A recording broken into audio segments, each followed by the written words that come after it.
হিন্দু ধর্ম বিশ্বের ৩ নম্বর বৃহত্তম ধর্ম। যদি যারা পালন করেন হিন্দু ধর্মকে সেই সংখ্যা দিয়ে যদি দেখেন তাহলে তৃতীয় সবচেয়ে বড়।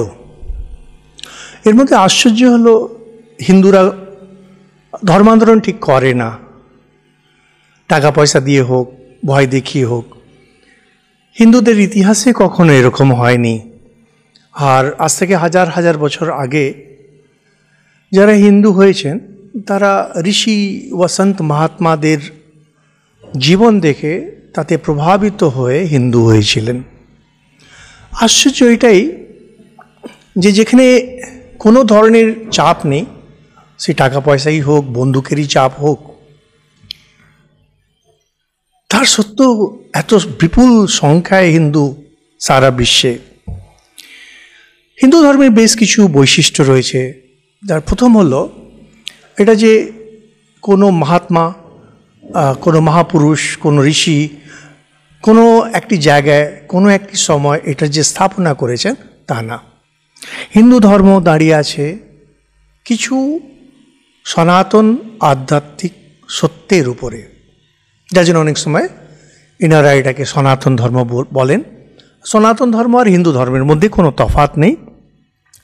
এই ঋষিরা যখন ধ্যানের গভীরে গিয়ে কিছু আধ্যাত্মিক সত্যের উপলব্ধি করেছিলেন, সেই সত্যগুলো তারা জনসাধারণকে দিয়েছেন। এটা আমরা পরে আবার আলোচনা করব। সেই সত্যের ওপরে হিন্দু ধর্ম দাঁড়িয়ে, সেই সত্য আর ঈশ্বরের যে সত্তা দুটি এক। ঈশ্বর যেমন অনন্ত, যে কোনো মানুষ ঈশ্বরকে পেতে পারে, ঠিক সেইভাবে হিন্দুদের যে সনাতন সত্যগুলো ধর্মের যে কোনো মানুষ যে কোনো জায়গায় উপলব্ধি করতে পারে।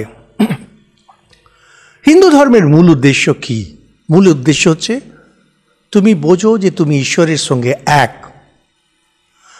আর যারা তোমার কাছে এই কথাগুলো শুনতে আসবে তাদেরকে তুমি এটা বোঝানোর চেষ্টা করো যে তারাও সেই ঈশ্বরের সঙ্গে এক। হিন্দু ধর্ম কখনো বলে না যে একমাত্র হিন্দু যারা তারাই স্বর্গে যাবে, একমাত্র হিন্দু যারা তারাই মুক্তি পাবেন না। সবারই জন্যে পথ খোলা, শুধু তোমাকে এই পথে চলতে হবে। এই পথে চলে একজন এগিয়েছে কিনা এটা কিভাবে বোঝা যাবে? এটা খুব সুন্দর শব্দ রয়েছে যে মানুষ সত্যিকারের হিন্দু ধর্মকে নিয়ে এগিয়েছে সে সব দৃষ্টিতে স্বাধীন, সে মুক্ত। আর সবচেয়ে বড়, সে সবাইকে আপন করে দেখে, ফ্রিডম আর ওয়াননেস।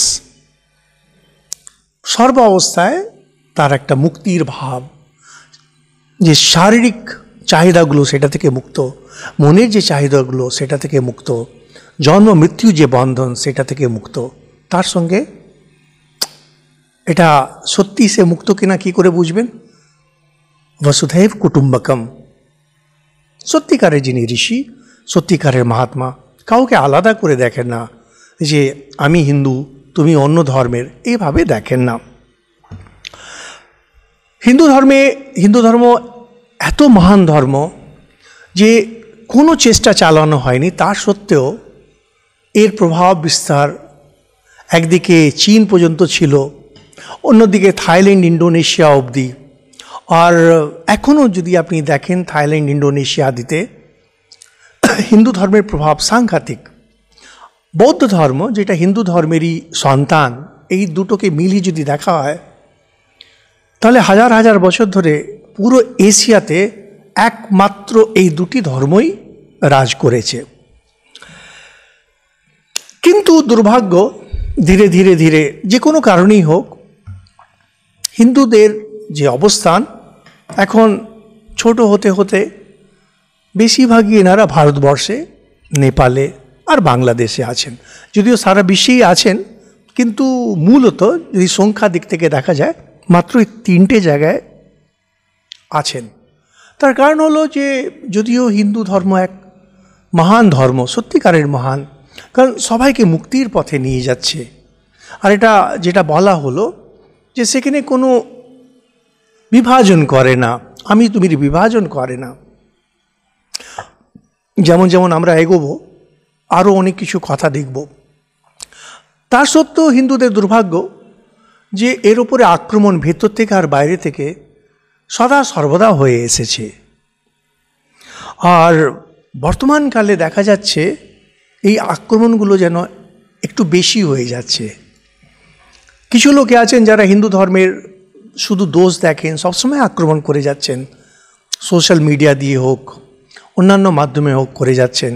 আবার অন্যদিকে কিছু আছেন যারা হিন্দু ধর্মের তারা একটা রক্ষা করার চেষ্টা করছেন। সেখানে যে যুক্তিগুলো দেন খুব উচ্চমানের যে যুক্তি তা নয়। দুর্ভাগ্যের কথা হলো উভয় পক্ষই, যারা আক্রমণ করছেন তারা, যারা এটা প্রতিরক্ষা করার চেষ্টা করছেন তারাও হিন্দু শাস্ত্রগুলোকে ভালো করে খুব কমজনই পড়েছেন।